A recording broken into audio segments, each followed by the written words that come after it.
क्या आप जानते हैं कि आपके हाथ में मौजूद मोबाइल आपको जन्नत तक भी ले जा सकता है और जहन्नम तक भी।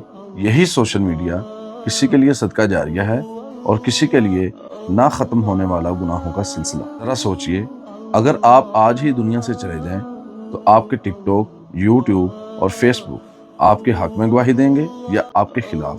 सोशल मीडिया बज़ाते खुद ना बुरा है ना ही अच्छा, ये एक हथियार है और अब ये आप पर मुनहसर है कि आप इसको किस मकसद के लिए इस्तेमाल करते हैं। एक शख्स कुरान की आयत शेयर करता है और दूसरा फहश वीडियो फैलाता है। एक शख्स हदीस आगे बढ़ाता है और दूसरा झूठ और बहतान। फर्क सिर्फ नीयत और इस्तेमाल का है।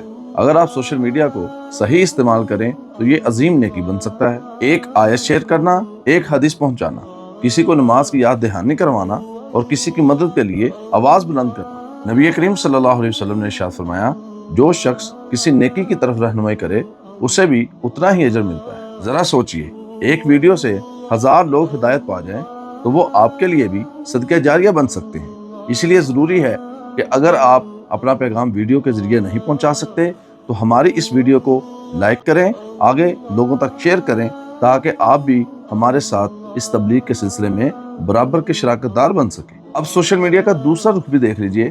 फहश वीडियो देखना और उसको फैलाना, किसी की गिबत करना, किसी की चुगली करना, किसी के बारे में झूठ बोलना और किसी का मजाक उड़ाना, झूठी खबरें शेयर करना और वक्त का ज़िया करना। हालांकि कुरान कहता है इंसान एक लफ्ज भी बोलता है तो वो भी लिख लिया जाता है। तो जरा सोचें, आप जो भी पोस्ट कर रहे हैं वो भी लिखी जा रही है। और सबसे खतरनाक बात यह है कि आपके मरने के बाद भी आपके गुनाह जारी रह सकते हैं। आज का नौजवान घंटों मोबाइल पर है।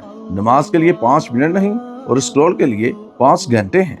रातें जागकर वीडियोस देखी जाती हैं और फजर की नमाज कज़ा कर दी जाती है। ये सिर्फ वक्त का ज़िया नहीं बल्कि ये ईमान का नुकसान है। इसका हल ये है कि सोशल मीडिया का वक्त महदूद करें, फहश और बेमकसद पेजेस को अनफॉलो करें, अच्छे इस्लामी चैनल्स को फॉलो करें और रोजाना कम अज कम एक नेकी शेयर करें। और इसका आगाज आप हमारे चैनल को सब्सक्राइब करने के साथ ही कर सकते हैं और हमारी इस वीडियो को शेयर करने के साथ ही आप इस नेकी के साथी बन सकते हैं। और जब आप सोशल मीडिया का इस्तेमाल करते हैं तो अपने आप से पूछिए कि ये मैं क्यों देख रहा हूँ।